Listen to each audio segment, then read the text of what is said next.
सजिलो खबर नेपालको आजै सब्स्क्राइब गर्नुहोस्।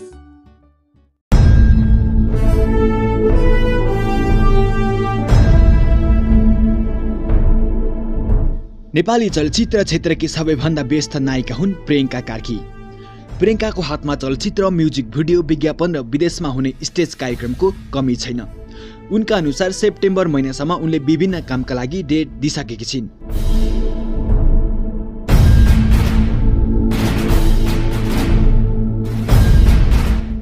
प्रियङ्का आफूलाई मान्छे नभई ट्र्याक्टर हुँ भन्छिन्। उनले भन्छिन्, म त मान्छे नभई ट्र्याक्टर हुँ जस्तो लाग्छ। म खानामा ध्यानै नदिई एकदमै धेरै काम गर्छु। केही दिन अगाडि मात्र एक म्युजिक भिडियोको छायाङ्कनको क्रममा नायिका कार्की बेहोस भइन्।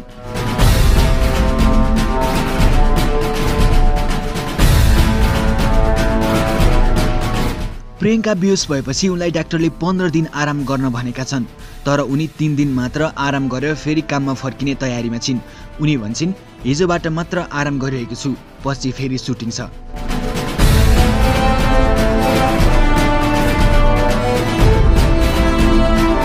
उनी चलचित्र राधेको छायाङ्कनको क्रममा पनि बेहोस भएकी थिइन्।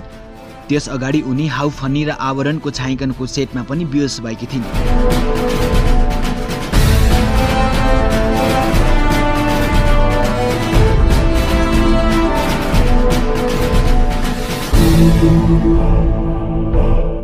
आखिर किन हुन्छन् प्रियङ्का बारम्बार बेहोस?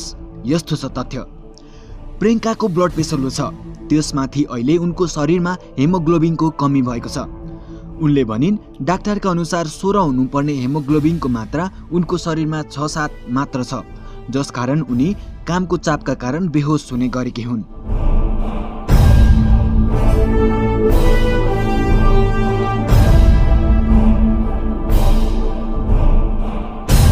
उनले भनिन्, म एकदमै धेरै काम गर्छु, तर खानामा किचकिचे छु। म मासु खादिनँ, खानामा पनि खासै वास्ता गर्दिनँ। अब म पनि यस्तै हेलचेक्राइ गरेको खण्डमा शरीरले साथ नदिने हो कि भन्ने पीर लागेको छ।